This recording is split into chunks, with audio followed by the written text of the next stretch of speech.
मी मला पण आता आपली ताई उभारलेली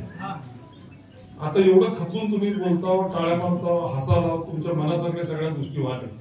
तर याची संधी तुम्ही सोडू नका का तर ताई लोकसभेला आता निवडून येणार आहेत मी आता जवळजवळ एक 50 गाव मी फिरलेला आहे त्याची मागच्या 10 दिवसानंतर मी काँग्रेसमध्ये आलो पुन्हा मी 50 गाव फिरले जवळजवळ 100 ठिकाणी कॉर्नर बैठक घेतली एकदा आपला निर्णय घ्यायचं ठरलं तर आपण मागे पुढे सरकार आणि आपल्या बरोबर आदरणीय शरद पवार साहेब आहेत आदरणीय उद्धव साहेब ठाकरे आहेत आदरणीय आडम मास्तर आहेत आणि आम पार्टीचे सगळे महाराष्ट्रातले जनता केजरीवालचे आपल्या बरोबर आहे एवढा असताना ताईने सगळं सांगितलं की जुनं 2 वेळा काय झालं आणि इतका त्रास होईल आपल्याला आपण ते सुख केलं तुम्हाला वाटेल पश्चाताप नंतर काय उपयोग राहत नाही 5 वर्ष भोगावं लागतं लय डेंजर आहे तुम्हाला माहित नाही ते माळशिरस म्हणून काय इकडे आलं बीडवरनं माळशिरसनं काय केलं माळशिरसनं परत इकडे आलं इतकं बेजार होईल आपल्याला नको नको वाटेल काय मी चूक केलं म्हणता आपलं आपलं तळण आपली आपली माशी आहेत म्हणतात आणि पोर काय सारखे येत नाही मासे खायला एकदा पूर आला पण सगळं गावावर माशी गोळा केला होतो मी पण आता तसं चालत नाही आता एक पण आमच्या आया बहिणी इथे सगळेजण उपस्थित आहेत मी मनाचा अर्थ तुम्ही सगळं ओळखता मी फक्त जाहीर बोलू शकत नाही माईकवर तुम्हाला लक्षात आहे ना एवढा त्रास होईल बाबा बाबा म्हणणार काही चूक केली म्हणणार तुम्ही त्यावेळेला मला भेटता प्रणिताईला भेटता शिंदे साहेबांना भेटता तो वेळ गेलेली असते हे मी म्हणण्याचा अर्थ तुम्ही मनापासून ओळखताय तुम्हाला त्रास काय होणार आहे आणि हे लय डेंजर आहे तुमची जामीन पण होणार नाही ह्याच्यासाठी मी तुम्हाला सांगतो ह्या मंदिरात आपण बसलेलं आहे आज शपथ खायचं की ह्या गावामध्ये आम्ही 80% ते 90% मतं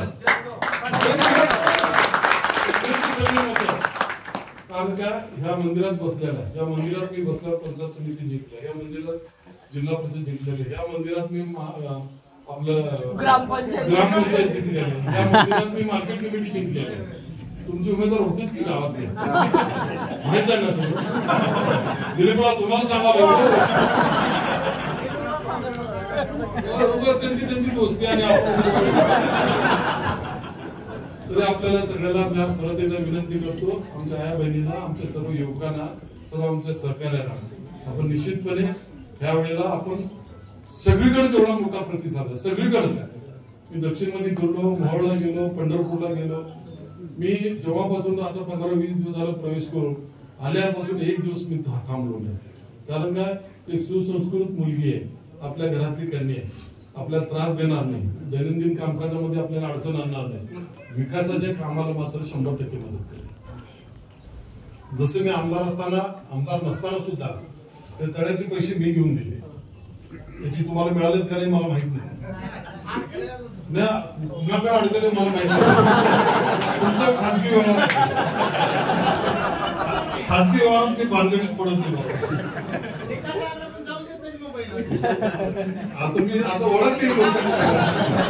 खाजगी व्यवहारामध्ये तुम्ही मला काय विचारून दिलं नाही ना मला बी दिलं तर परत एकदा आपण खूप काळजीनं खूप मनापासून अंतकरणापासून सांगतो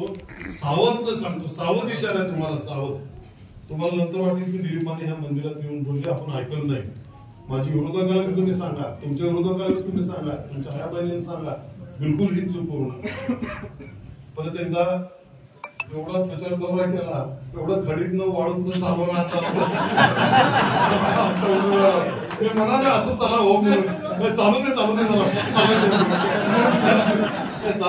चला मत मागायचे